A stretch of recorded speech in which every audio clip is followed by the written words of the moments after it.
जैसा कि जानते हैं कि इस समय पार्ट ऑफ स्पीच की क्लास की एक सीरीज चलाई जा रही है, जिसमें हमने नाउन का अध्ययन कर लिया है, pronoun, verb, adverb, preposition, adjective का अध्ययन हमने कर लिया है। अभी 2 पार्ट ऑफ स्पीच और शेष बचे हुए थे, जिसमें एक के बारे में यानी कंजक्शन के बारे में अध्ययन हम करने जा रहे हैं। तो आइए जुड़िए हमारे साथ थोड़े समय के लिए, और ये जान लीजिए कि प्रीपोजिशन के बाद कंजक्शन सबसे इंपॉर्टेंट पार्ट ऑफ स्पीच के रूप में जाना जाता है। कंजक्शन के प्रयोग करने में बहुत सारी दिक्कतें आती हैं बच्चों को, और कंजक्शन के प्रयोग से अगर आपने अच्छी तरीके से कंजक्शन का प्रयोग सीख लिया तो बहुत सारे इंग्लिश के सेंटेंस बोलने में आपको बहुत आसानी होगी। आप कंजक्शन के प्रयोग से एक बोलने का तरीका सीख पाओगे कि इंग्लिश कैसे बोली जाती है।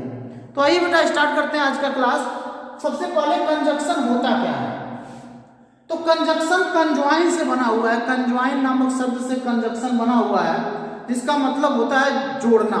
यानी कंजक्शन ऐसे शब्द होते हैं या ऐसे शब्दों के समूह होते हैं जो 2 शब्दों को या 2 वाक्यों को या 2 वाक्यांशों को जोड़ते हैं। याद रखिएगा, कंजक्शन ऐसे शब्द होते हैं जो 2 शब्दों को जोड़ने का काम कर सकते हैं, या 2 वाक्यों को जोड़ने का काम कर सकते हैं, या 2 वाक्यांशों को जोड़ने का काम कर सकते हैं। अब शब्द तो आप जानते ही हो, जैसे राम, श्याम, गीता, सीता, खाना पीना, ये सब तो शब्द हैं। और वाक्यांश क्या होते हैं? किसी वाक्य के एक अंश को, एक छोटे से भाग को बेटा हम वाक्यांश कहते हैं। ठीक है, फ्रेज कहते हैं उसको। देखिए यहाँ पे फ्रेज का नाम लिया गया हुआ है, यहाँ पे देखिए फ्रेजेस लिखा हुआ है ना, यानी कि उसको वाक्यांश हिंदी में बोलते हैं। लेकिन दिक्कत ये है बेटा कि पिछले क्लास में हमने प्रीपोजिशन का अध्ययन करा था, और प्रीपोजिशन भी जोड़ने का काम ही कर रहे थे। तो प्रीपोजिशन जोड़ते जरूर थे बेटा। हमने बताया बेटा कि प्रीपोजिशन वे शब्द होते हैं जो नाउन या प्रोनाउन का संबंध वाक्य के शेष भाग से करवा देते हैं, उसको संबंध बोधक भी कहते थे। जैसे एक वाक्य मैं लेता हूं कि pen is on the table,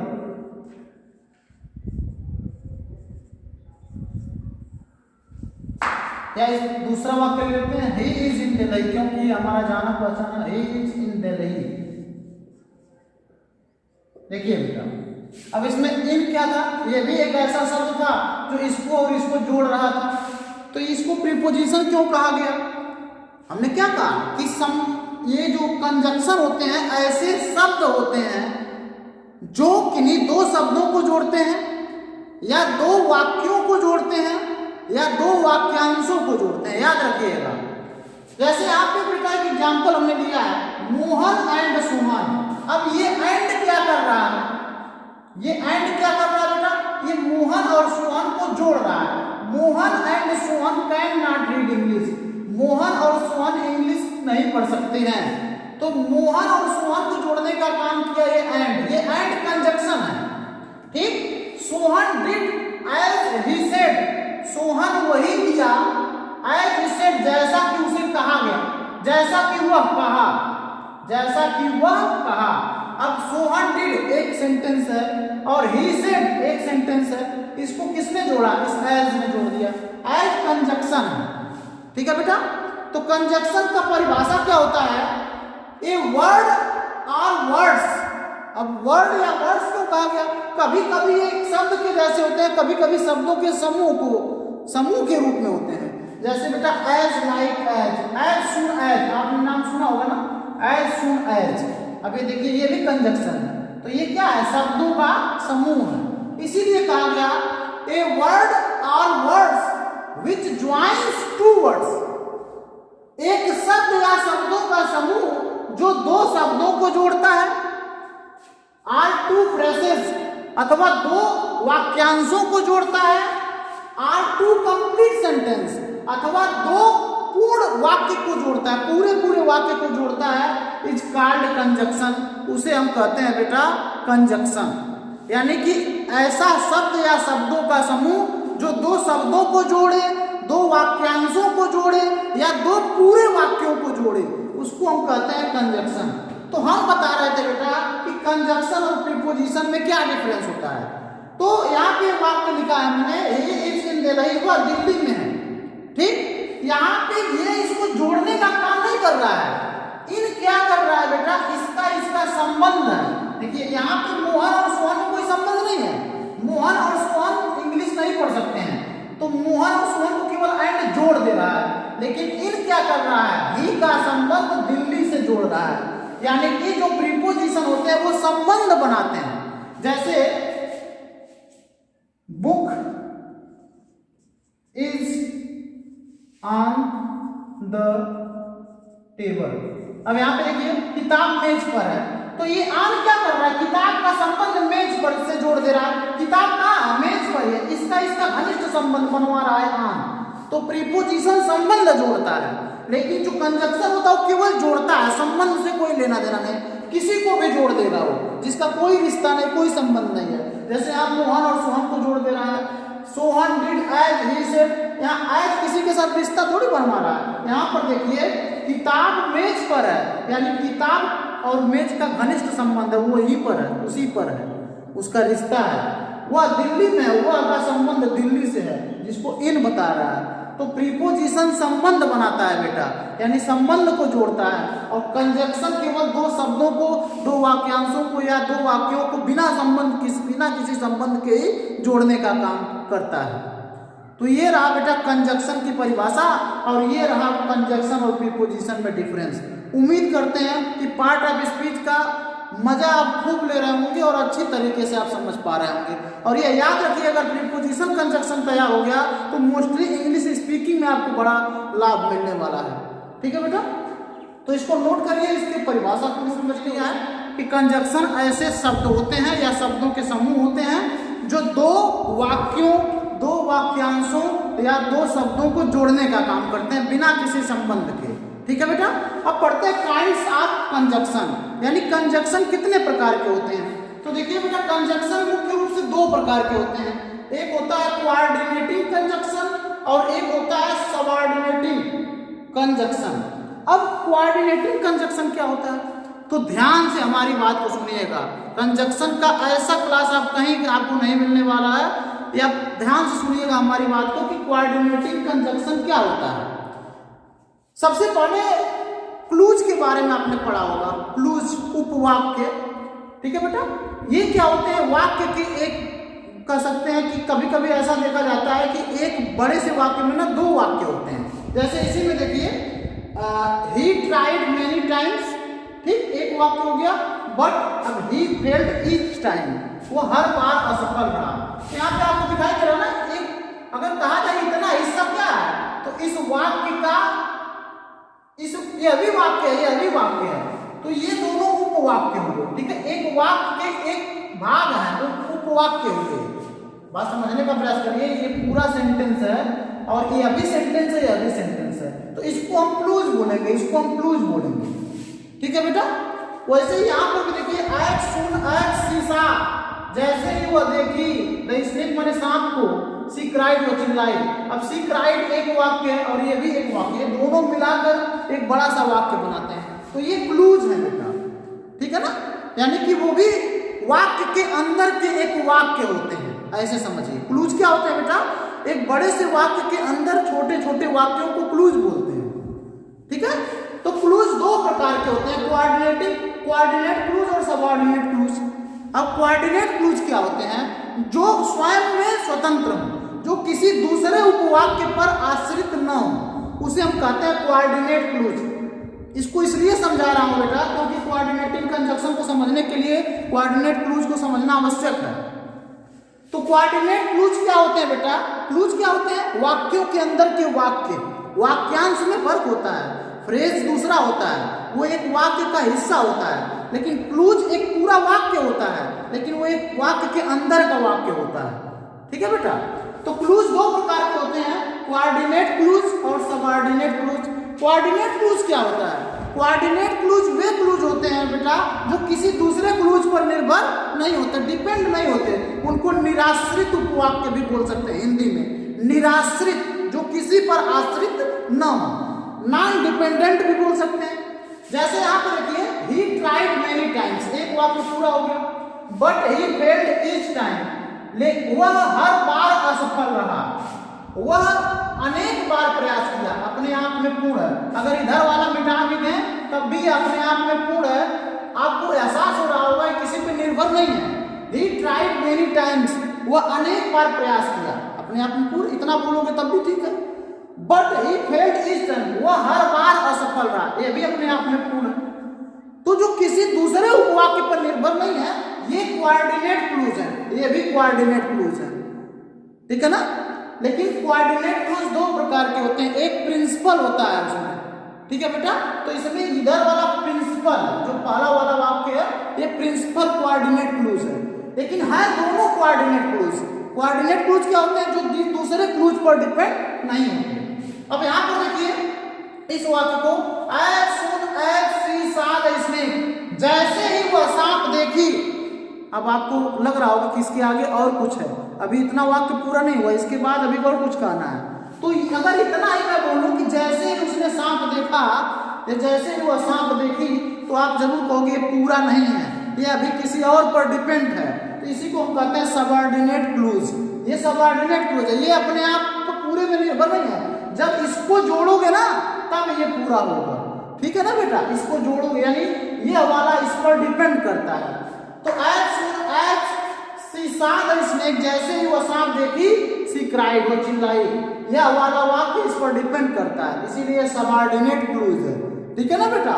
तो ऐसे क्लूज या ऐसे उपवाक्य जो दूसरे क्लूज पर डिपेंड करते हैं, उसको सबऑर्डिनेट क्लूज कहते हैं। अब यहाँ पे देखिए, इफ यू रन फास्ट, यदि तुम तेज दौड़ते हो।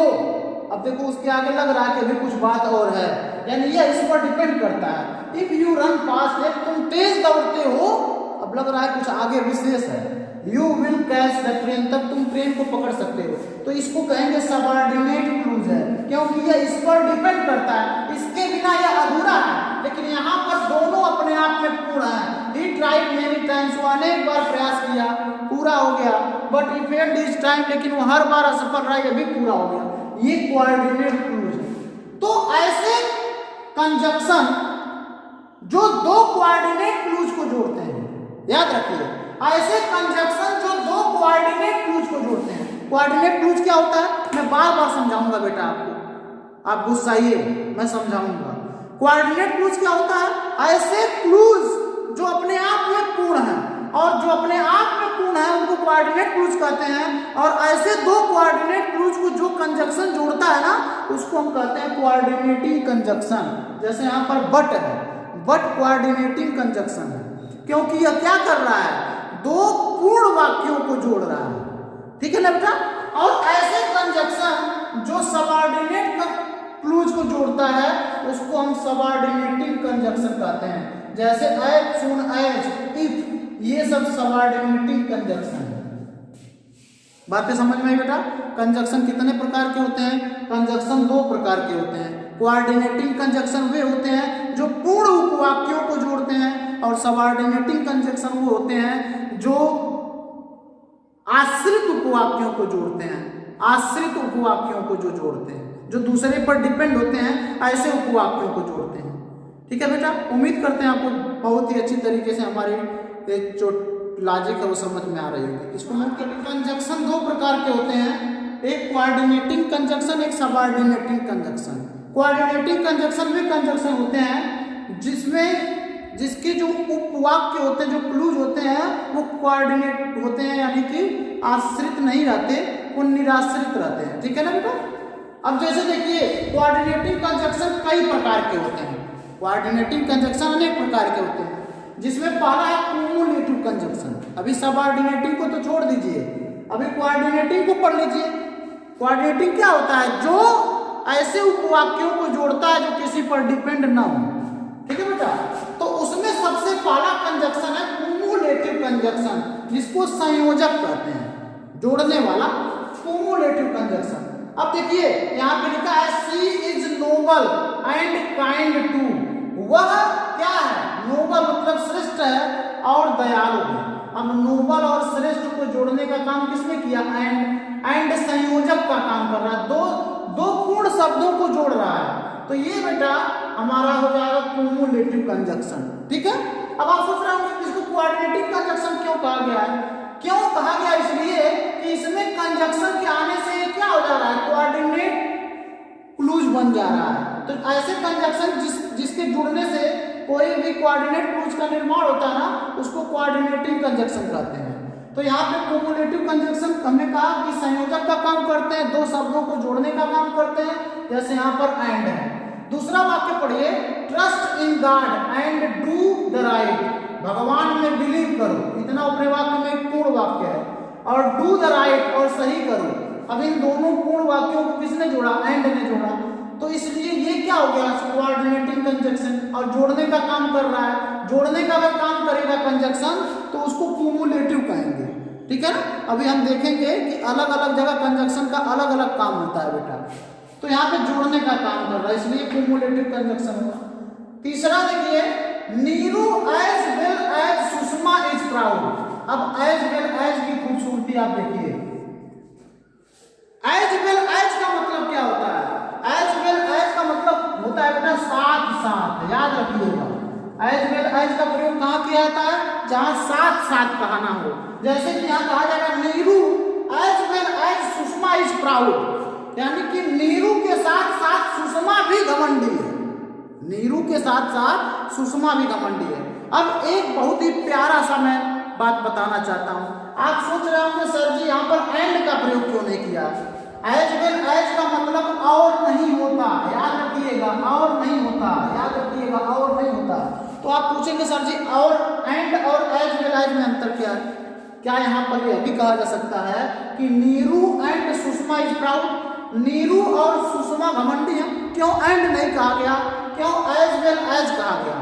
तो देखो जब एंड कहा जाता है ना बेटा, तो दोनों की जो, जैसे घमंड की बात करी जा रही है, तो दोनों की घमंड अगर एक ही रहता तो हम एंड का प्रयोग करते हैं, Neeru and Sushma is proud. लेकिन जब एक वाक्य पे ज्यादा जोर देना, वाक्य नहीं सॉरी वर्ड शब्द पर, जब एक शब्द पर ज्यादा जोर देना है, एक शब्द पे कम जोर देना है, तो वहां पर एज वेल एज का प्रयोग करेंगे, एंड का नहीं।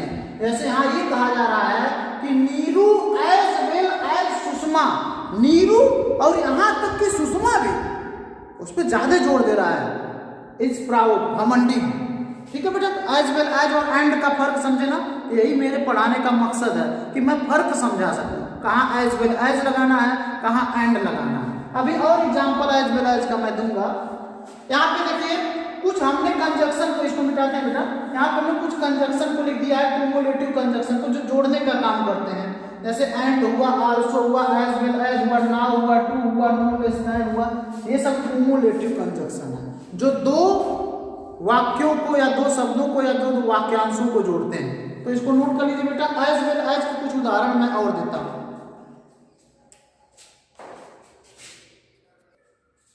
अच्छा देखिए बेटा, तो यहाँ पर हमने दो और वाक्य लिए हैं एज वेल एज को समझाने के लिए। एज वेल एज का मतलब क्या होता है, अभी हमने आपको बताया, ठीक है, साथ साथ। यहाँ पर देखिए, Sohan as well as his father is strict, Sohan के साथ साथ उसके पिता भी सख्त हैं। सोहन ही नहीं, सोहन के साथ साथ उसके पिता भी। तो पिता पे जोर देने के लिए एंड का यूज नहीं करेंगे, एज वेल एज का यूज करेंगे। Kavita as well as her sister is beautiful, Kavita के साथ साथ उसकी बहन भी सुंदर है। तो सब साथ साथ कहना हो तो एज वेल एज का यूज करिएगा, ठीक है। Mohan as well as Sohan is hungry, Mohan के साथ साथ सोहन भी भूखा है, ठीक है। Mohan and Sohan is hungry मतलब मोहन और सोहन भूखे हैं, ऐसे हो जाएगा। लेकिन अगर कहा जाए मोहन के साथ साथ सोहन भी भूखा है, तो Mohan as well as Sohan is hungry. देखिए कितना मस्त लग रहा है, इंग्लिश स्पीकिंग में हमारे निखार आएगा अगर इसको हम सीख लेंगे। तो नोट करिए बेटा इस सेंटेंस को। देखिए बेटा, तो क्वाड्रेटिक कंजक्शन में हमारा दूसरा कंजक्शन है अल्टरनेटिव कंजक्शन। क्या है बेटा? अल्टरनेटिव कंजक्शन, यानी कि विकल्पक। अब अल्टरनेटिव कंजक्शन क्या होते हैं? जब दो विकल्प में एक का चयन करना होता है ना, दो विकल्प दिए हों और एक का चयन करना होता है, तो उसको जोड़ने के लिए अल्टरनेटिव कंजक्शन का प्रयोग करते हैं। जैसे आप देखिए either or, neither nor, else or, otherwise, ठीक है। ये सब ऐसे कंजक्शन हैं जो दो विकल्पों को चुनने में मदद करते हैं। दो विकल्पों को चुनने के लिए इसका यूज किया जाता है। अब देखिए ये आइदर आर और नाइदर नॉर जो है बेटा, ये सबऑर्डिनेटिंग कंजक्शन में भी आएंगे, तो ये ध्यान रखिएगा, ये कहीं कहीं सबऑर्डिनेटिंग कंजक्शन में भी आते हैं।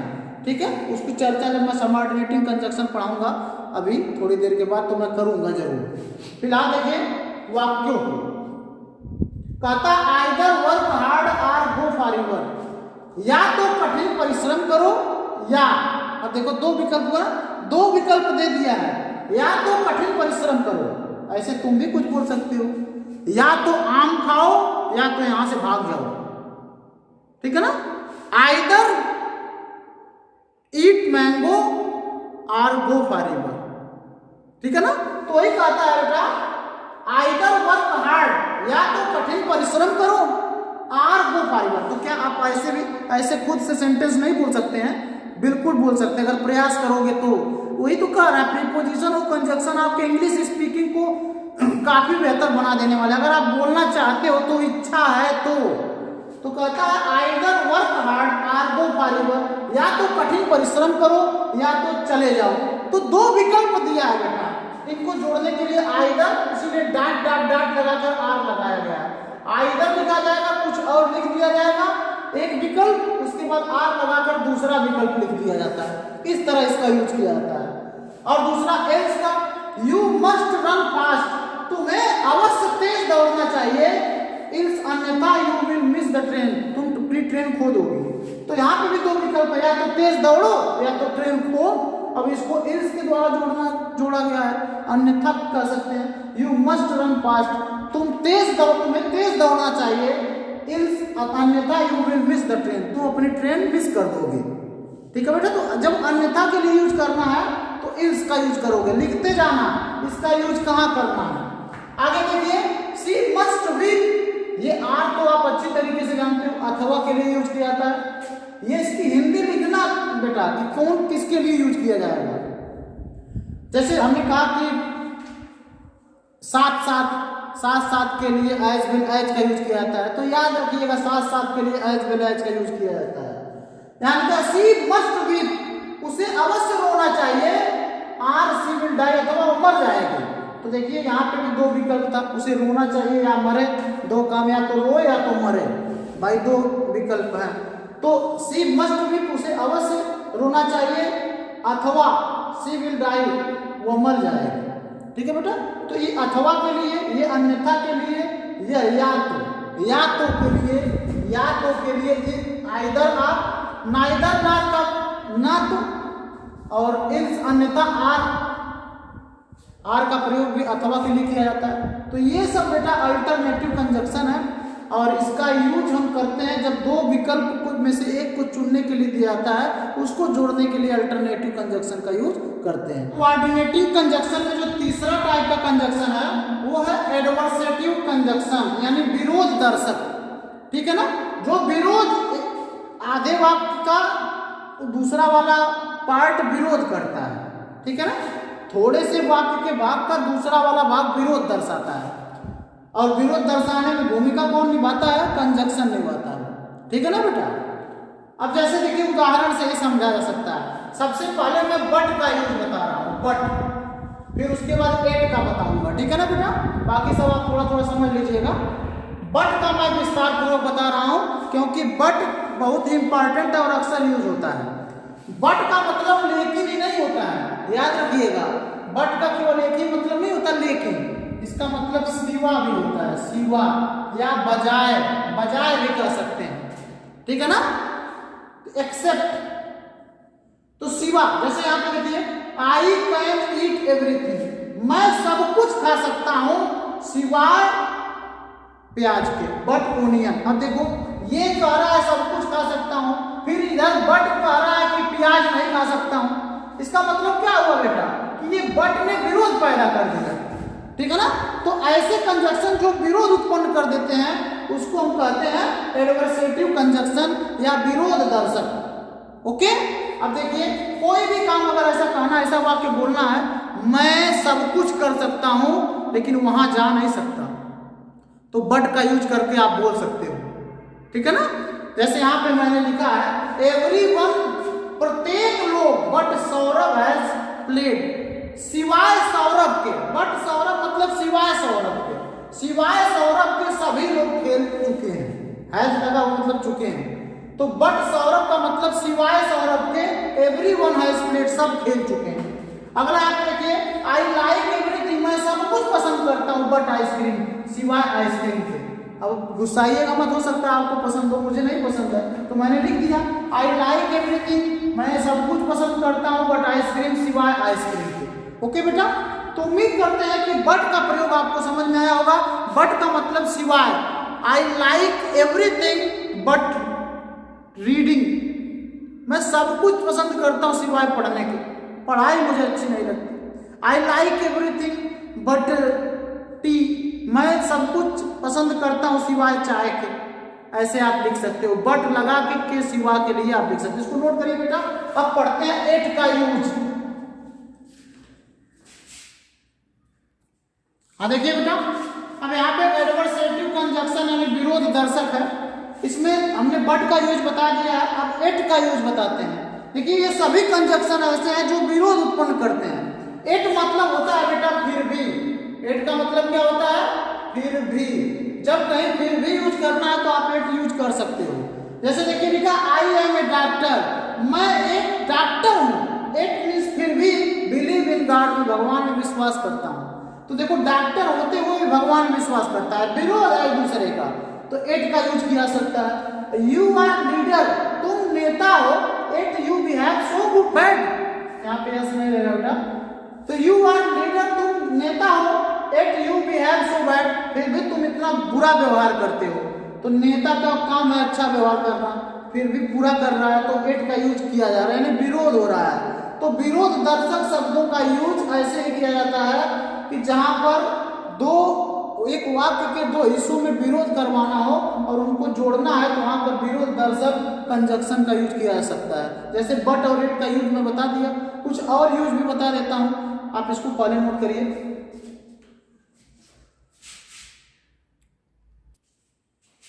देखिए बेटा, तो अगला हमारा कंजक्शन का प्रकार है इलेटिव कंजक्शन, जिसको परिणाम सूचक कहते हैं। अब देखिए इसमें एक वाक्य का कार्यों का परिणाम अगले वाक्य पर आता है, या अगले वाक्य का कार्य का परिणाम पहले वाक्य में मिलता है। जैसे देखिए बेटा, यहाँ पे वाक्य से ही समझा सकता है, उदाहरण से ही समझा जा सकता है।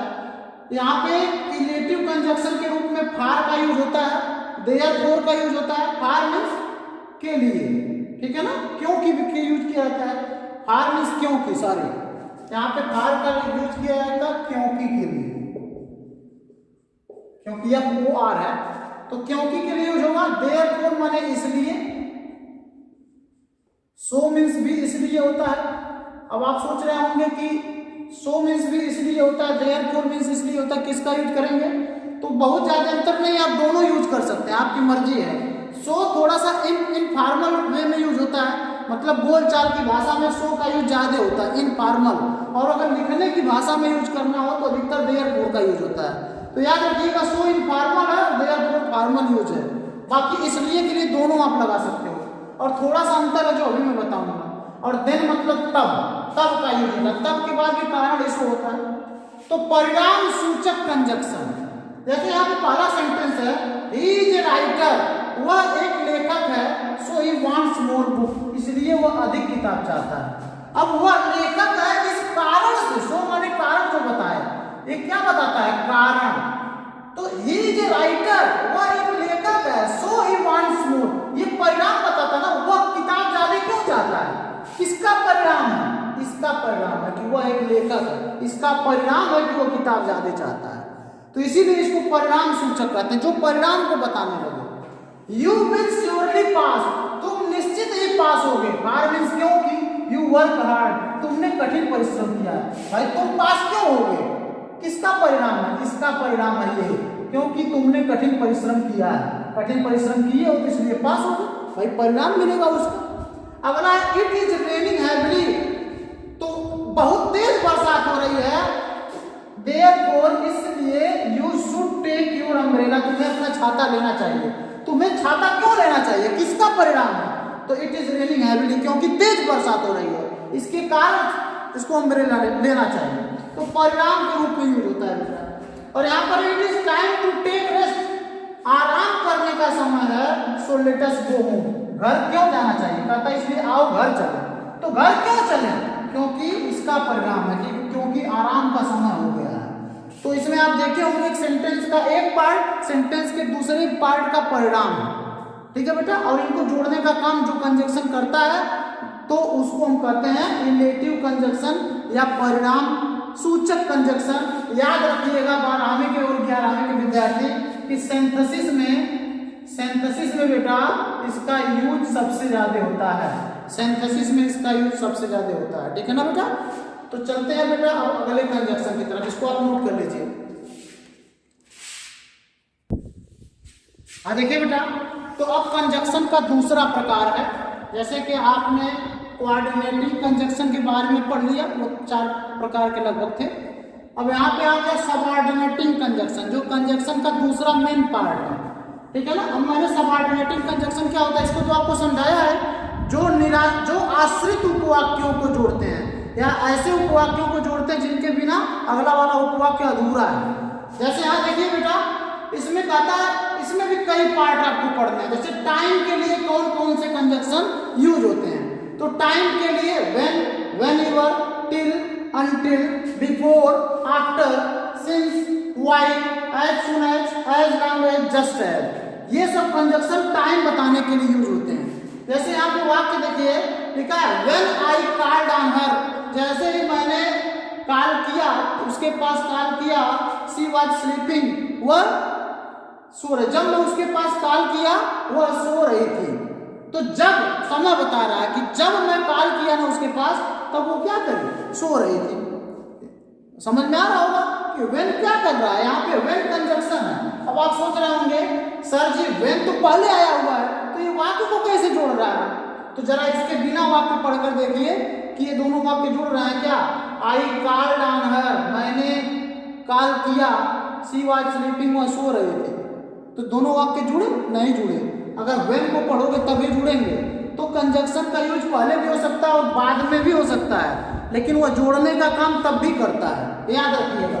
तो when I called on her, जब मैंने उसके पास कॉल किया, शी वाज स्लीपिंग, वह सो रही थी। अब व्हेन यहाँ पर इन दोनों को जोड़ने का, जब के सहायता से ही ये दोनों वाक्य जुड़ रहे हैं।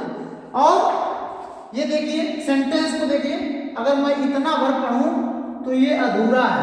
When I called on her, जब मैं उसके पास कॉल किया, तो आपको लग रहा होगा उसके आगे कुछ अधूरा है, इसीलिए सबऑर्डिनेटिंग कंजक्शन के अंतर्गत आते हैं, ठीक है ना बेटा। तो इस समय बताने वाले हैं। दूसरा देखिए, शी रीच्ड द स्टेशन, वह स्टेशन पहुंचा, after the train had left. She reached the station, वह स्टेशन पहुंचा, after the train had left, train के छूट जाने के बाद। तो क्या बता रहा है, आफ्टर, आफ्टर समय बता रहा है ना। ये प्रयोग आप पढ़े होंगे पास्ट परफेक्ट टेंस में, आफ्टर का और बिफोर का प्रयोग। तो she reached the station after the train had left, ये आफ्टर इन दोनों वाक्यों को जोड़ने का काम कर रहा है और समय बता रहा है कि वह स्टेशन कब पहुंचा, समय बता रहा है। भले से घड़ी वाला समय नहीं बता रहा है, लेकिन एक समय तो बता रहा है कि वह स्टेशन तब पहुंचा जब ट्रेन जा चुकी थी। अब यहाँ पे देखिए, यू शुड वेट हियर, तुम्हें यहाँ इंतजार करना चाहिए, टिल माने तब तक, आई डू नॉट रिटर्न, जब तक मैं वापस नहीं आता। तो कब तक इंतजार करना है, समय तो बता रहा है, भले से घड़ी वाला समय नहीं बता रहा है, लेकिन तब तक इंतजार करना है, तब तक ये समय ही है जब तक मैं वापस ना आ जाऊं। तो टाइम को शो कर रहा है कंजक्शन। अगला, as soon as she saw, जैसे ही वह देखी, इसने मैंने सांप को, शी क्राइड, वो चिल्लाई। और देखो ये भी तो समय बता रहा है कि वो कब चिल्लाई, जिस समय वह सांप को देखे, जिस समय वह सांप को देखे, तो यह भी समय को शो कर रहा है। तो as soon as she saw the snake, she cried.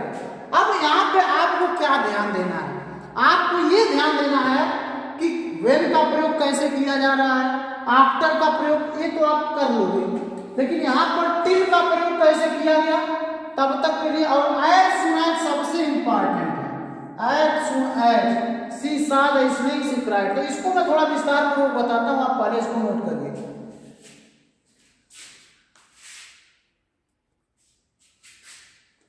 अब देखिए बेटा, तो एज सून एज का यूज कहाँ चुकी है, बहुत ही महत्वपूर्ण था, इसलिए हमने इसको विस्तार पूर्वक बताने का फैसला किया और हम आपको बताने जा रहे हैं। जब कोई कार्य समाप्त होते ही दूसरा कार्य प्रारंभ हो जाए, एक काम समाप्त हो उसके जस्ट तुरंत बाद दूसरा स्टार्ट हो जाए, उसके लिए एज सुन एज का प्रयोग करते हैं।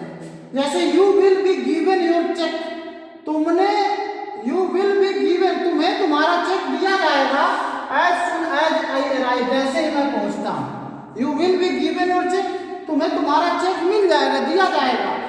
कब दिया जाएगा? जैसे ही मैं पहुंचता हूं। जब ये पहुंचेगा तब तुरंत उसको दूसरा चेक मिल जाएगा। एक काम जैसे समाप्त होगा तुरंत दूसरा स्टार्ट हो जाएगा। दूसरा देखिए, दूसरा है बेटा, he will do their work as soon as he reach home, वह अपना कार्य करेगा जब ही वो घर पहुंचेगा, जैसे ही वो घर पहुंचेगा। तो जब वो घर पहुंचेगा एक काम समाप्त होगा, उसके जस्ट बाद दूसरा काम स्टार्ट हो जाएगा। तो एज सुन एज का प्रयोग जैसे ही के लिए किया जाता है। ठीक है बेटा, उम्मीद है आपको समझ में आ रहा है। इसको डिनोट करते हैं, प्लेस के विषय में बताते हैं। जैसे इसमें वेयर है, वेयर रिवर है, वाइडर है। जैसे यहाँ पे प्लेस लिखा हुआ है, place the book where you can find it, किताब को वहां रख दो जहां से तुम इसे पा सको। अब देखो, प्लेस द बुक एक वाक्य है और यू कैन फाइंड इट एक वाक्य है, इसको वेयर से जोड़ा गया है। वेयर से क्यों जोड़ा गया? जगह बताने के लिए, जगह बताने के लिए यूज किया गया है। तो place the book where you can find it, किताब को वहां रखो जहां से तुम इसे पा सको।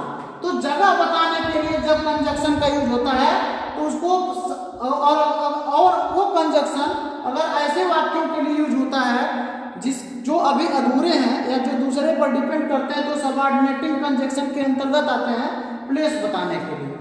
अब यहाँ पे देखिए, वेन एवर आई वेंट, जहां कहीं भी मैं गया, my parents went with me.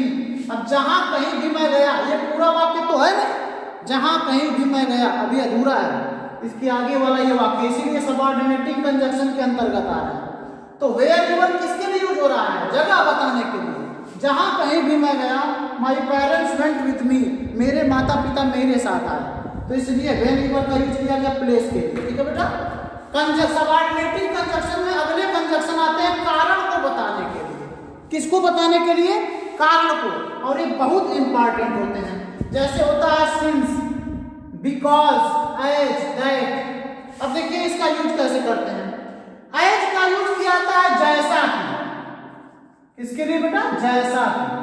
ठीक है ना। अब देखिए यहाँ पे लिखा as my father has fever, जैसा कि मेरे पिता को बुखार था, He cannot see you, वह तुम्हें देख नहीं सके।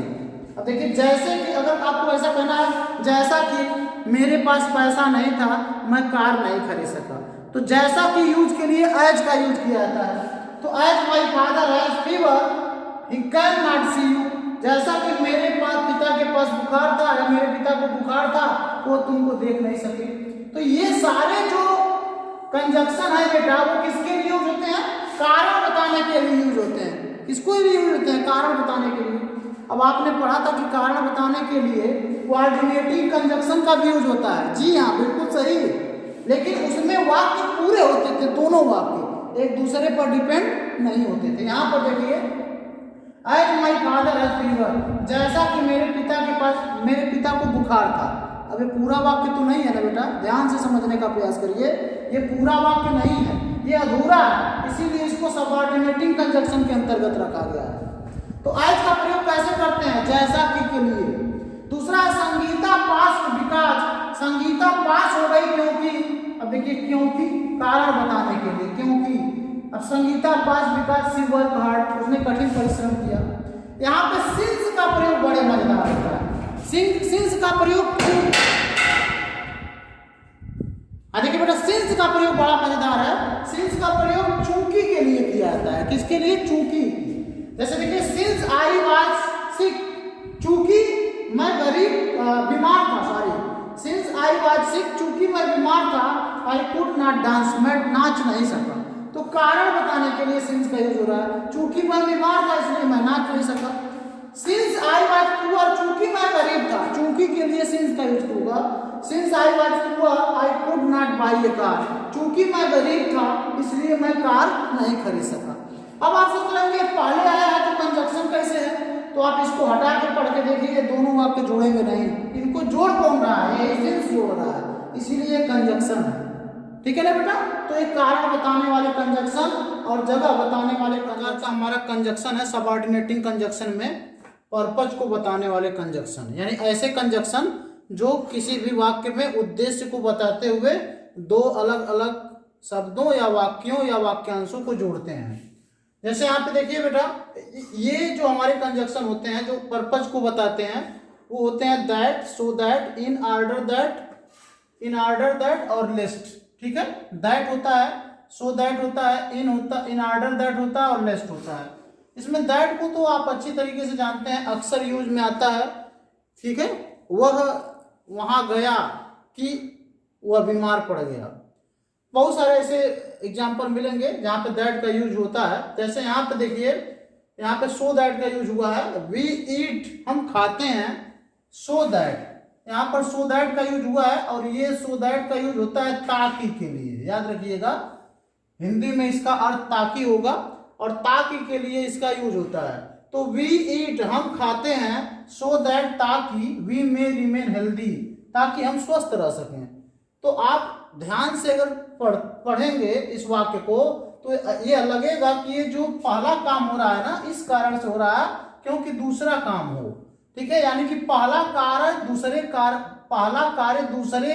कार्य के कारण हो रहा है। यानी कि हम खाते क्यों हैं, क्योंकि हमारा एक उद्देश्य है, एक पर्पज है कि हम स्वस्थ रह सकें। यानी सीधी सी बात है, ये सो दैट पर्पज को बताने के लिए दूसरे वाक्य को जोड़ रहा है, तो वही कह रहा है, इसीलिए हम इसको पर्पज वाले कंजक्शन के नाम से जानते हैं। ऐसे कंजक्शन जो पर्पज के लिए दूसरे वाक्यों को या वाक्यांशों को जोड़ते हैं। जैसे यहाँ पे लिखा हुआ बेटा, लिस्ट का प्रयोग हुआ है। यहाँ पर देखिए लिस्ट का प्रयोग, लिस्ट मतलब होता है कहीं, याद रखिएगा, लिस्ट मतलब होता है कहीं। तो she did not dare to leave the hotel, वह होटल छोड़ने का साहस नहीं करी, lest she should be recognise, कहीं वो पकड़ी न जाए। वह होटल छोड़ने का साहस क्यों नहीं करी, कि कहीं वह पकड़ी न जाए। तो देखिए यहाँ पर भी उद्देश्य हो रहा है, यहाँ पे एल रहेगा बेटा। यहाँ पर वह होटल छोड़ने का साहस नहीं करी, क्यों नहीं करी, क्योंकि उसका एक पर्पज था कि कहीं वो पकड़ी न जाए, वो अपने उद्देश्य की पूर्ति है तो होटल छोड़ने का साहस नहीं कर सकी। तो यहाँ पर ये लिस्ट है वो भी पर्पज को शो कर रहा है। आगे देखिए, I took the taxi in order that, I took the taxi, मैंने टैक्सी पकड़ा, इन ऑर्डर दैट वो भी ताकि के लिए उपयोग होता है, इन ऑर्डर दैट का भी। तो आई टुक द टैक्सी, मैंने टैक्सी पकड़ी, इन order that I might reach in time, ताकि मैं समय से पहुंच सकूं। ठीक है, तो आप देख रहे होंगे मैंने टैक्सी क्यों पकड़ा, क्योंकि मेरा एक पर्पज था, एक उद्देश्य था जिसके कारण मैंने टैक्सी पकड़ा है। तो इन ऑर्डर दैट का प्रयोग भी ताकि के लिए किया जाएगा, लिस्ट का प्रयोग कहीं के लिए किया जाएगा, दैट का प्रयोग की के लिए किया जाएगा, और आप देख रहे हैं कि जो सो दैट का प्रयोग ताकि के लिए किया जा रहा है। तो आप समझ पा रहे होंगे कि ये सब जितने भी कंजक्शन है वो एक पर्पज को जोड़ने के लिए इनका यूज किया जाता है, इसीलिए इनको पर्पज वाले कंजक्शन इसके रूप में भी हम जानते हैं। ओके बेटा, इसको नोट कर लीजिए, फिर बढ़ते हैं अगले कुछ कंजक्शन की तरफ।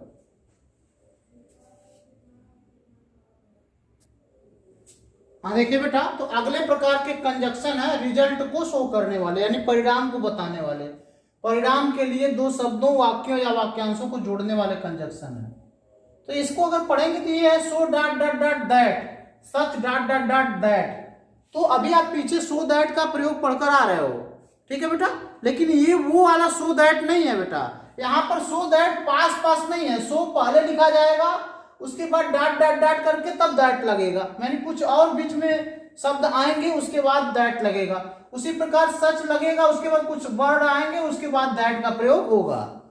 ठीक है, ये सभी, ये दोनों जो हमारे कंजक्शन है ये परिणाम को बताते हैं। जैसे देखिए, he spoke in such A low voice, वह इतने धीमी आवाज में बोला, he spoke in such A low voice, वह इतनी धीमी आवाज में बोला that few could hear him, कि कोई उसे सुन सका। ठीक है, वह इतनी धीमी आवाज में बोला कि कोई उसे सुन सका। तो यहाँ पे क्या देखिए, वह इतनी धीमी आवाज में बोला और उसका परिणाम यह हुआ कि उसे कोई सुन सका। इधर वाला कार्य हो रहा है और इसका परिणाम इधर आ रहा है। सच मतलब उतना और दैट मतलब जितना। ठीक है, वह उतनी आवाज में बोला जितना से कोई सुन सके। ठीक है, अगला है सरिता इज सो क्लेवर, सरिता इतनी चालाक है, दैट मीन्स की। अब देखिए सो मतलब इतनी, दैट माने की, इतनी की के लिए सो दैट का यूज हुआ है। तो सरिता इज सो क्लेवर, सरिता इतनी चालाक है, दैट मतलब की शी वॉन द प्राइज, वह इनाम जीत ली। सरिता इतनी चालाक है कि वह इनाम जीत ली। तो ये जो सरिता कितनी चालाक है, सरिता के चालाक होने का रिजल्ट क्या हुआ? सरिता के चालाक होने का रिजल्ट ये हुआ कि उसने इनाम को जीता। वह धीमे बोला, उसका परिणाम ये हुआ कि अगला उसको सुन सका।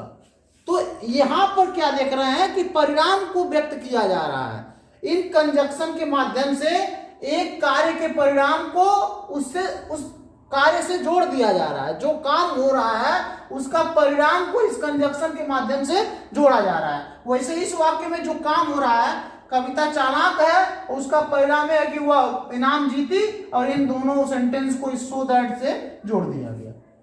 तो ऐसे कंजक्शन जिसमें किसी भी कार्य का या किसी का परिणाम को उस वाक्य से जोड़ दिया जाए और उसकी सहायता से जोड़ा जाए जिस कंजक्शन के, उसको हम कहते हैं बेटा रिजल्ट को बताने वाले या रिजल्ट को जोड़ने वाले कंजक्शन। बताने वाले नहीं कहेंगे, लेकिन जोड़ने वाले कहेंगे।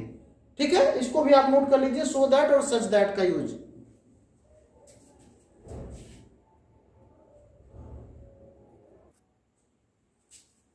हाँ देखिए बेटा, तो अगला हमारा कंजक्शन है कंडीशन यानी शर्त।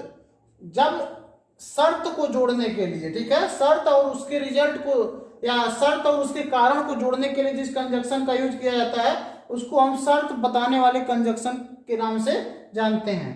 जैसे यहाँ पर लिखा हुआ है इफ है, सपोजिंग है, अनलेस है और प्रोवाइडेड है। ये कुछ ऐसे कंजक्शन है जो शर्त को किसी वाक्य से जोड़ते हैं, शर्त को किसी वाक्य से या शब्द से या वाक्यांश से जोड़ते हैं। जैसे देखिए बेटा, यू कैन नॉट पास, तुम पास नहीं हो सकते। यू कैन नॉट पास, तुम पास नहीं हो सकते, unless you work hard. Unless का मतलब क्या होता है बेटा, याद रखिएगा, यदि नहीं होता है। अनलेस का मतलब होता है यदि, और उसके साथ नहीं भी आता है। इसमें नहीं के लिए नॉट हमको नहीं लगाना पड़ता, नहीं ऑटोमेटिकली अनलेस में छिपा रहता है, यह याद रखिएगा। तो यू कैन नॉट पास, तुम पास नहीं हो सकते, अनलेस यू वर्क हार्ड। देखिए यहाँ पे नॉट नहीं लगाया गया है। यदि तुम परिश्रम नहीं करो, यू वर्क हार्ड है, तुम परिश्रम नहीं करोगे। ठीक है, तो यदि तुम लिखा है यू कैन नॉट पास, तुम पास नहीं हो सकते, अनलेस यू वर्क हार्ड, जब तक तुम कठिन परिश्रम नहीं करते, यदि तुम कठिन परिश्रम नहीं करते। ठीक, तो यदि और नहीं दोनों अनलेस में छिपा रहता है। ऐसा नहीं कि यू यहाँ पे डिड नॉट वर्क हार्ड हम लिख सकते हैं, या कोई भी you can not work hard लिख सकते हैं, ऐसा नहीं लिख सकते। नॉट हमको लगाना नहीं पड़ेगा, नॉट इसी अनलेस में छिपा हुआ है। ठीक, यहाँ पे देखिए सपोजिंग यू फेल। अब सपोजिंग देखिए ये भी एक कंजक्शन है। सपोजिंग यू फेल, कल्पना करो यदि तुम असफल होते हो, व्हाट विल यू डू, तो तुम क्या करोगे। अब देखिए यहाँ पे शर्त क्या है बेटा, यू कैन नॉट पास, तुम पास नहीं हो सकते, अनलेस, शर्त ये है कि यू वर्क हार्ड, अगर तुम कठिन परिश्रम नहीं करते। अगर कठिन परिश्रम करते हो तभी तुम पास होगे, ये शर्त है। ठीक, उसी तरीके से सपोजिंग यू फेल, कल्पना करो तुम असफल कल्पना करो तुम असफल हो जाओ, व्हाट विल यू डू, तो तुम क्या करोगे। यानी कि यहाँ पे शर्त लगाया जा रहा है कि अगर तुम असफल होते हो तो तुम उसके बाद क्या करोगे। अगला देखिए यू विल फेल, तुम असफल हो जाओगे, अनलेस यू वर्क हार्ड, यदि तुम कठिन परिश्रम नहीं करते। तो यहाँ पर भी वही बात है कि शर्त लगाया जा रहा है यू विल फेल, तुम असफल हो जाओगे, अनलेस, यदि तुम कठिन परिश्रम नहीं करते। अगर कठिन परिश्रम करते हो भाई तब तो पास होगे, कठिन परिश्रम नहीं करते तब तुम पास नहीं होगे। तो ये भी शर्त वाला हमारा कंजक्शन है। और अगला है बेटा इफ यू कॉल मी, यदि तुम मुझे पुकारते हो, आई गिव यू इंफॉर्मेशन, तो मैं तुम्हें इंफॉर्मेशन, यहाँ पे आई और ऐसे लगा दीजिएगा। तो इफ यू कॉल मी, यदि तुम मुझे पुकारते हो, I will give you information, तो मैं तुमको इंफॉर्मेशन या सूचना दूंगा। लेकिन शर्त क्या हो, यदि तुम मुझे पुकारते हो तब वो इंफॉर्मेशन देगा, वो ऐसे नहीं देगा। तो इन सभी वाक्यों में आप देख रहे होंगे एक शर्त की तरह वाक्यों से एक शर्त प्रकट हो रहा है। और उनको किस कंजक्शन के द्वारा जोड़ा जा रहा है, इन्हीं कंजक्शन के द्वारा जोड़ा जा रहा है, इफ के द्वारा, सपोजिंग के द्वारा, अनलेस के द्वारा, प्रोवाइडेड के द्वारा। सपोजिंग का मतलब होता है बेटा कल्पना करना, और इफ का मतलब होता है यदि। ठीक है, ये तो आप अच्छी तरीके से जानते हैं। अब यहाँ पे कुछ चर्चा मैं करना चाहता हूँ बेटा, कहीं कहीं आप देखते होंगे वेदर का प्रयोग होता है, तो आइए यहाँ पे चर्चा कर लेते हैं, कहाँ इफ लगाना है, कहाँ वेदर लगाना है। फिलहाल इसको आप नोट कर लीजिए।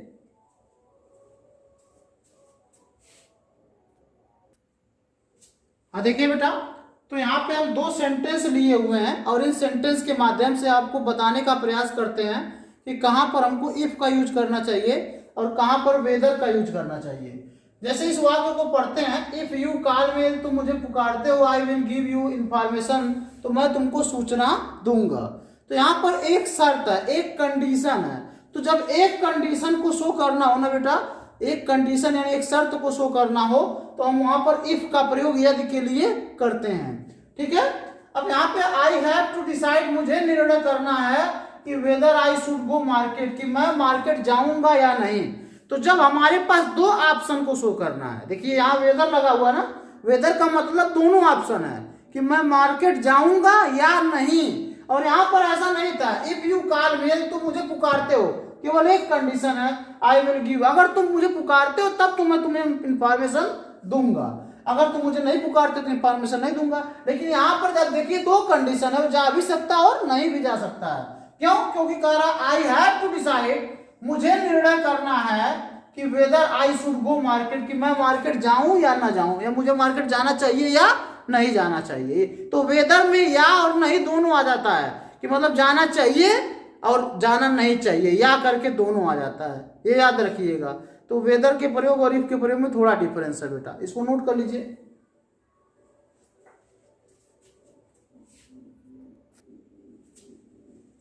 देखिए बेटा, तो अगले प्रकार का कंजक्शन है जिसके यूज से जो एक ढंग होता है ना, कार्य करने का जो तरीका होता है वो शो होता है। इस तरह के कंजक्शन है बेटा as, as so, as if और एज दो। ये कंजक्शन है जिनका यूज होता है तो वाक्य से ऐसा लगता है कि कोई तरीका बताया जा रहा है, कोई ढंग शो होता है। आइए देखते हैं, उदाहरण भी हमारे पास है, लिखा हुआ एज यू सो, जैसा कि तुम बोओगे ना, सो शैल यू रीप, वैसा ही तुम काटोगे। एक तरीका बताया जा रहा है, ढंग बताया जा रहा है कि जैसा तुम बोओगे वैसा ही तुम काटोगे। दूसरा वाक्य भी देख लीजिए, Sohan did as, Sohan did, Sohan ने वही किया, एज ही सेड, जैसा उसे कहा गया। ठीक है, जैसा उसने कहा। ठीक, सोहन डिड, सोहन वैसा ही किया, एज ही सेड, जैसा उसने कहा।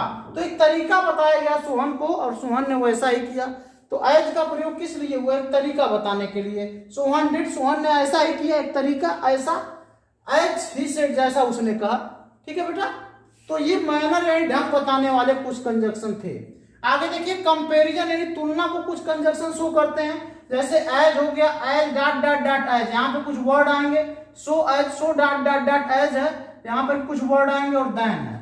इसकी सहायता से क्या किया जाता है बेटा? दो वाक्यों में या वाक्यांशों में या शब्दों में कंपैरिजन किया जाता है। जैसे देखिए लिखा, ए wise enemy is better than A foolish friend, एक बुद्धिमान शत्रु बढ़िया होता है। देखो तुलना किया जा रहा है, बुद्धिमान शत्रु की तुलना मूर्ख मित्र से किया जा रहा है। ठीक है, बुद्धिमान शत्रु की तुलना किससे किया जा रहा है बेटा? मूर्ख मित्र से।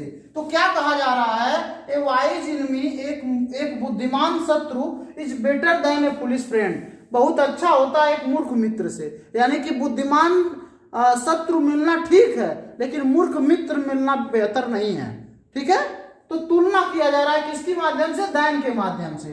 तो देन आपका कंपैरिजन को शो करने वाले कंजक्शन हुए। दूसरा वाक्य है बेटा, Kavita is as slim as her sister. तो ये इस वाक्य में क्या किया? यहां भी कंपैरिजन है बेटा, कविता इज एज स्लिम, कविता इतनी पतली है, स्लिम मतलब पतला, एज हर सिस्टर। अब यहाँ पे देखिए as dot dot dot as वाला प्रयोग हुआ, कहां गए? यहाँ पर है।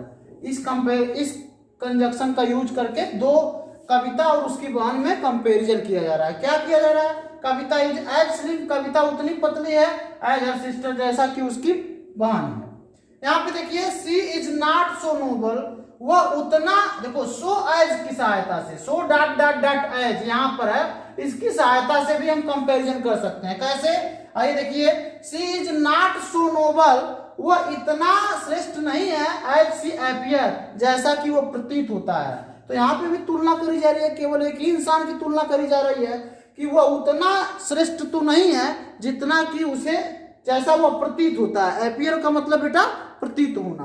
तो यहाँ पर सो एज की सहायता से एक व्यक्ति की तुलना करी जा रही है कि वो उतना बेहतर नहीं है जितना कि वह प्रतीत होता है। तो आप क्या देख रहे हो, यहाँ पे एज से, as dot dot dot as, so as, then से कंपैरिजन शो हो रहा है, और यहाँ पर ढंग शो हो रहा है। यहाँ भी एज है बेटा, यहाँ भी एज है। अभी एज का एक उदाहरण हम लेके समझाते हैं कि यहाँ पे एज, तो आप जान रहे हो कि यहाँ पे किसको शो किया जा रहा है, यहाँ पे आपको तरीका बताया जा रहा है। जैसे यहाँ पर एज है, Sohan did as he said, Sohan ने वही किया जो उसने कहा। तो यहाँ पर तो तरीका बताया जा रहा है, लेकिन यहाँ कहा जा रहा है कंपैरिजन में भी एज का यूज हुआ होता है। तो कैसे होता है, मैं एक उदाहरण के माध्यम से आपको बता रहा हूं, आप नोट करिए इसको। देखिए बेटा, तो अगला जो हमारा कंजक्शन है वो कॉन्ट्रास्ट यानी अंतर को बताता है, या दो वाक्यों में अंतर, डिफरेंस को शो करता है, या वाक्यांशों में डिफरेंस या शब्दों में डिफरेंस शो करता है। जैसे देखिए बेटा, पहला सेंटेंस हमारा है, though mister Sharma is very rich, यद्यप मिस्टर शर्मा बहुत धनी हैं, yet he is quite unhappy, फिर भी वह बहुत अप्रसन्न है। विरोध हुआ ना, धनी होते हुए भी अप्रसन्न है। तो यहाँ पर किसके द्वारा आप देख रहे हो, दो यहाँ पर लगा हुआ है, दो का प्रयोग भी यद्यप के लिए होता है, या अल्दो का प्रयोग भी यद्यप के लिए होता है, ठीक है। तो though mister Sharma is very rich, यहाँ पे दो का भी प्रयोग हुआ और एट का भी प्रयोग, दो आपके हैं, क्या कह सकते हैं कि दोनों आपके कंजक्शन हैं। तो though mister Sharma is very rich, यद्यप मिस्टर शर्मा बहुत धनी है, yet he is quite unhappy, फिर भी वो बहुत अप्रसन्न है। यहाँ पे देखिए, अल्दो ही वाज इल, यद्यपि वो बीमार है, ही चेस्ड द थिफ, फिर भी वो चोर का पीछा कर लिया, वो फिर भी चोर का पीछा कर लिया। तो ये भी दो विरोध की बातें हुई, बीमार था फिर भी चोर का पीछा कर लिया, तो दो विरोध की बातें हुई, कॉन्ट्रास्ट हुआ, विरोधाभास हुआ, अंतर हुआ। तो इस प्रकार के कंजक्शन को हम बोलते हैं कॉन्ट्रास्ट, यानी अंतर को प्रदर्शित करने वाला कंजक्शन। जैसे देखिए, however fast you may run, चाहे तुम जितना भी तेज दौड़ लो, you can not catch the train, तुम ट्रेन को नहीं पकड़ सकते। तो यहां पर भी विरोध की बात की, हाउ एवर जितना भी तुम खा लो लेकिन तुम मोटे नहीं हो सकते। तो हाउ एवर यू मे ईट, ठीक है, यू कैन नॉट फैट, तुम मोटे नहीं हो सकते। तो however fast you may run, चाहे जितना भी तेज तुम दौड़ लो, you can not catch the train, तुम ट्रेन को नहीं पकड़ सकते। यहाँ भी विरोध हुआ है। देखो बेटा, ये सब जितनी भी चीजें पढ़ाई जा रही है प्रीपोजिशन की, इसमें ध्यान आप इतना दीजिएगा कि इसका यूज कैसे किया जा रहा है और कहाँ पे किया जा रहा है। जैसे मैंने एक सेंटेंस लेकर बताया आपको कि आप जितना भी खा लो आप मोटे नहीं हो सकते, इस तरीके की इंग्लिश बोलनी होगी तो आप हाउ एवर का प्रयोग करेंगे, ठीक है। तुम जितना भी पढ़ लो तुम फर्स्ट डिवीजन नहीं आ सकते। How ever you may read, you can not stand first in the class, ऐसे बोल सकते हो, ठीक है। तो इसको आप नोट कर लीजिए बेटा।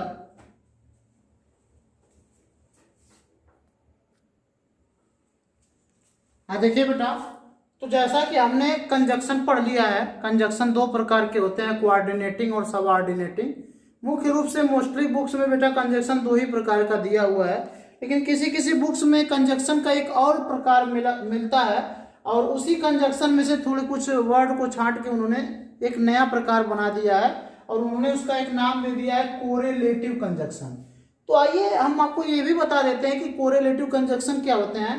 देखिए, जब कंजक्शन ग्रुप में हो, ठीक है, कई वर्ड के ग्रुप में हो, तो उसको हम कोरिलेटिव कंजक्शन कहते हैं। या कह सकते हैं कि जब दो कंजक्शन आपस में मिलकर किसी वाक्य में किसी वाक्य को या वाक्यांश को या शब्द को जोड़ने का काम करते हैं, तो उसको हम कोरिलेटिव कंजक्शन कहते हैं। जैसे इसमें देखिए, आइदर भी है, आर भी है, नाइदर भी है, नार भी है, बोथ भी है और एंड भी है। देखिए, दो कंजक्शन है। नॉट ओनली है, ओनली भी है, और बट आल्सो भी है। दो है और एट है, वेदर है और आर है। तो दो दो कंजक्शन जुड़े हुए हैं आपस में। पहले एक कंजक्शन का यूज होगा, थोड़े शब्दों के बाद फिर दूसरे कंजक्शन का यूज होता है। जैसे देखिए यहाँ पे वाक्य है ही इज आइदर अफ्रेड, वह या तो, देखिए या, अब देखिए कितनी खूबसूरती से यूज हुआ, उसको आप ध्यान दीजिएगा। ही इज आइदर अफ्रेड, वह या तो डरा हुआ है, आर इनडिफरेंट, अथवा कुछ भिन्न दिख रहा है। जैसे कोई आदमी आ रहा है और उसका चेहरा कुछ बदला बदला सा है, तो हम क्या कहते हैं, देखिए गेस करते हैं कि या तो उसके साथ ये हो सकता है अथवा ये हो सकता है। तो जब दो बार या तो और अथवा का यूज करना है तो आइदर लगाएंगे पहले और उसके बाद थोड़े समय के बाद आर लगा देंगे जहां हमको लगाना होगा। जैसे कि वह या तो वह या तो भोजन किया है और या तो उसको गैस बना हुआ है, या तो अधिक भोजन किया हुआ है या तो उसको गैस बना हुआ है। भाई उसका पेट है, सहलाते हुए आ रहा है, तो हम यही कहेंगे या तो ज्यादा भोजन कर लिया है या तो उसको गैस बन गया है। तो वहां पर भी हम वेदर और आर का यूज कर सकते हैं। ऐसे वाक्यों को आप समझ पा रहे हैं ना, उम्मीद करते हैं आप समझ पा रहे होंगे।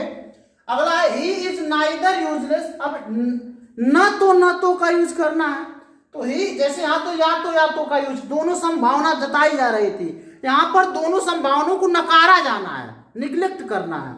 जैसे यहाँ पे देखिए बेटा लिखा ही इज नाइदर यूजफुल, वह न ही उपयोगी है और ना सोशल और न ही सामाजिक है। वह व्यक्ति न ही किसी काम का है और न ही वो सामाजिक है, समाज में रहने लायक भी नहीं है वो। तो दोनों को नकारा जा रहा है, यहाँ पर दोनों को संभावित किया जा रहा था और यहाँ पर दोनों को नकारा जा रहा है। इसका उल्टा ही है, आइदर आर का उल्टा नाइदर ना होता है, ठीक है। ही नॉट ओनली वर्क, अब देखिए यहाँ पर वह केवल काम ही नहीं करता in a college, he not only work in a college, वह केवल एक कॉलेज में काम नहीं करता, but also runs a factory, बल्कि एक फैक्ट्री भी चलाता है। तो जैसे वह केवल लेखक ही नहीं है, वह डॉक्टर भी है। तो he is not only a writer but also a doctor. बात समझ में आया? He is not only a farmer but also a doctor, वह केवल एक किसान ही नहीं बल्कि डॉक्टर भी है। He is not only a good person, वह केवल एक अच्छा व्यक्ति नहीं है but also a social worker, बल्कि एक समाज सेवी भी है। He is not also a brave girl, वह केवल एक बहादुर लड़की नहीं है but also a noble girl, बल्कि एक श्रेष्ठ लड़की भी है। तो इस तरीके से हम नॉट ओनली बट आल्सो का यूज करते हैं। I do not care whether you attend the class or not, भाई मुझे ये काम नहीं करना है, चाहे तुम ये करो या ना करो, मुझे तुम्हें नहीं पढ़ाना है, ठीक है, चाहे तुम पढ़ो या ना पढ़ो, या मुझे वहां नहीं आना है, चाहे तुम्हारी जो मर्जी आए वो करे। तो जब इस सेंस में वाक्य बोलना हो तो देखिए यहाँ पे कहा जा रहा है आई डू नॉट केयर, मैं तुम परवाह नहीं करता, weather you attend the class, चाहे तुम क्लास अटेंड करो आर नॉट, अथवा ना करो, मुझे कोई परवाह नहीं है, ठीक है ना। इट्स नॉट ए मैटर, ये कोई मुझे कुछ फर्क नहीं पड़ता, it's not a matter whether you come here or not, चाहे तुम यहां आओ या ना आओ, इट्स नॉट ए मैटर, इसका कोई मामला नहीं है, मुझ पे कोई फर्क नहीं पड़ता है। तो ये सारे ऐसे सेंटेंस हैं जहां पर वेदर और आर का प्रयोग कर सकते हो, ठीक है। अगला देखिए दो सी इज पुअर, इसका प्रयोग तो पीछे ही बताया गया है। दो सी इज पुअर, यद्यपि वह गरीब है, एट सी इज ऑनेस्ट, फिर भी वह ईमानदार है। तो यहाँ पे देख रहे हैं बेटा कि दो कंजक्शन का एक ग्रुप में यूज हो रहा है थोड़े थोड़े शब्दों के बाद। इस तरीके के कंजक्शन को हम कोरिलेटिव कंजक्शन कहते हैं, जैसे आइदर आर, नाइदर नॉट। अक्सर सामान्य बोलचाल की भाषा में इसका यूज हम करते हैं। तो उम्मीद करते हैं बेटा आपको ये कंजक्शन का जो हमारा आज का क्लास था वो काफ़ी बेहतर तरीके से समझ में आया होगा। आपकी बुक्स में एक्सरसाइज होंगे, उस एक्सरसाइज का हेल्प लीजिए, कंजक्शन के एक्सरसाइज को करिए और देखिए आप कर पा रहे हो कि नहीं। और सामान्य बोलचाल की भाषा में प्लीज़ और प्लीज़ और प्लीज़ इसका यूज आप जरूर करिए, तभी जाके आप मेरी मेहनत भी सफल होगी और आपको भी कुछ लाभ मिलेगा। जब आप लाभान्वित नहीं होंगे बेटा, या आसान्वित नहीं रहेंगे, या आशा में नहीं जिएंगे, तो फिर दिक्कत होगी, ठीक है। निराश वाला काम नहीं, धीरे धीरे आप गलत लाइनों पे चले जाएंगे, भटक जाएंगे। तो प्लीज़ आशा में रहिए कि मैं भी कुछ सीख रहा हूँ और उससे कुछ खुशी भी हमको होनी चाहिए। जैसे मुझे पढ़ा के खुशी होती है, वैसे आपको पढ़ के भी खुशी होनी चाहिए। उम्मीद करते हैं आज का क्लास बेहतर लगेगा। लगा होगा आपको। और अगर हमारा वीडियो अच्छा लगता है तो इसको लाइक भी अवश्य करें, अपने मित्रों में शेयर करें जो आपके सहपाठी हैं, ताकि अधिक से अधिक वो लोग लाभान्वित हो सकें। मिलते हैं बेटा एक नए टॉपिक के साथ अगले क्लास में, तब तक के लिए अपना ध्यान रखिएगा। Have a nice day.